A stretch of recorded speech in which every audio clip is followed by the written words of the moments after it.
I'm Andrew. And I'm Angus. We are from Cracka Wines, and today it's Burge Day. Yeah, it is Burge Day. Today we're looking at 3 really classic Grant Burge Barossan Reds. His super premiums. Yeah, exactly right. His Grange lookalikes. Yeah, the top tier of Barossan Reds in many ways. Old vine, Barossa Shiraz, big. I mean, how do you the Burge style? It's a it certainly Classic. has a certain It's style. a classical style. Look, it's a real classical Barossan style. So we're talking about lots of oak, Big lots bones, of fruit, big, yeah. massive, rich. Look at the colour. Yeah, look at it. The big I purple mean, things. you know, you could They're beasts. Look, they're beasts. There's no other paint way a of saying blackboard it. with this kind of stuff. Paint a blackboard with it. But it's this style certainly has many fans.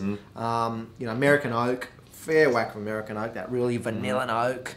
And it's what Barossa really does exceptionally well. Yeah, exactly right. A big, juicy, massive mouthful of flavour. You know, this is wine you can sink your teeth into. Really, you just sort of like, wow, I can chew this stuff, Angus.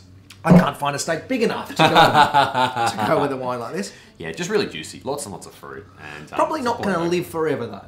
No, look, I don't think so. I think that this vintage actually was known as another heatwave vintage, and it produced some quite forward and juicy wines. And I reckon that's when this Generous.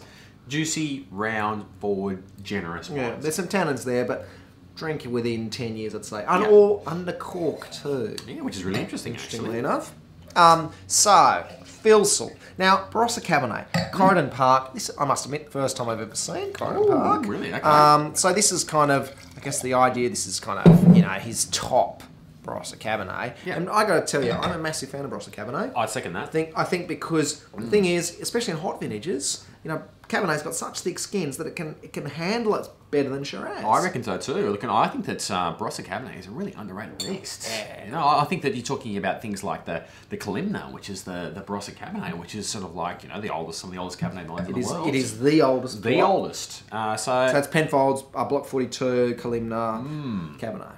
Yeah, and I think that's the Barossa Cabernet style can really be lovely, and I think that there's more times than not that, I'm a Cabernet man, I reckon, that I actually be like, hey, give me the Cabernet, Angus. And it retains its acidity better than the Shiraz. The Shiraz, especially warm vintages, just maybe lacks that vibrance. Whereas this wine has finishes nice and dry and fresh. Well, the other thing it's got is tannins. Yep. Which is really good to see. It's got that length and drive. And fruit tannins too. Yeah, fruit tannins, proper fruit tannins. Nice colour. Probably doesn't quite have the depth of colour, but that doesn't necessarily mean a bad thing. No. I think that's I'd take the Corridon over the Filsel. I would too, actually. I would definitely think so. I think that this is something that, look, it's still a beast. I mean, it's still a Barossan Red. There's no question about it. But that extra little bit of tannins, that extra bit of structure, I reckon this is a winner. Rocky Callahan's going to come down and knock our heads off saying Barossa Cabernet is better than Barossa Shiraz. But in this case, I think there's no doubt. So the last one, Meshach, these days, actually, I mean, Burge is 150 years old-ish. Kind of this year. This is the top wine. This is from 06, which is a cracking Barossa Really vintage. good. Quite a moderate vintage, actually, Yeah, 2000. exactly. And that's why they're so good. They're fleshy, but there's structure in them as well. Again, black as the ace of spades. Yeah.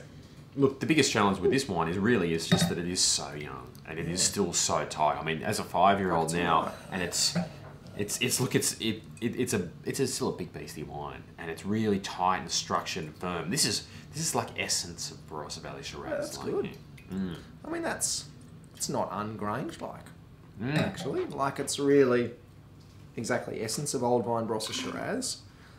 Concentrated, dense, but not too much. A lot of oak. I mean, heaps of American. Yeah, look, and I think that's the good thing about a wine like this is that it will swallow up that sort of oak reasonably well. I think that the tannins in here are also really good. This has got it's a real excellent sort of structure behind it all for a Shiraz, for a Barossa Shiraz, which is often known as quite a fruit-driven wine. If people love that kind of style, yeah, they're going to smash that wine. Oh, yeah, exactly right. That wine, every boardroom in Australia is going to have a couple of cases of that because it's just a pure essence of South Australian Shiraz, really well done. Yeah.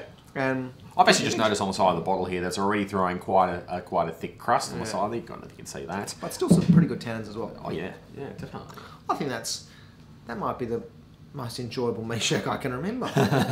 To be honest, like really, I think it's the oak is dialed back a bit. It's not quite as sometimes they've been pretty obvious in the past, and it seems a bit light on its feet. Yeah, I'd agree with that too. Definitely, and length too.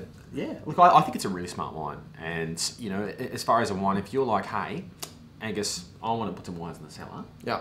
Here's back of this.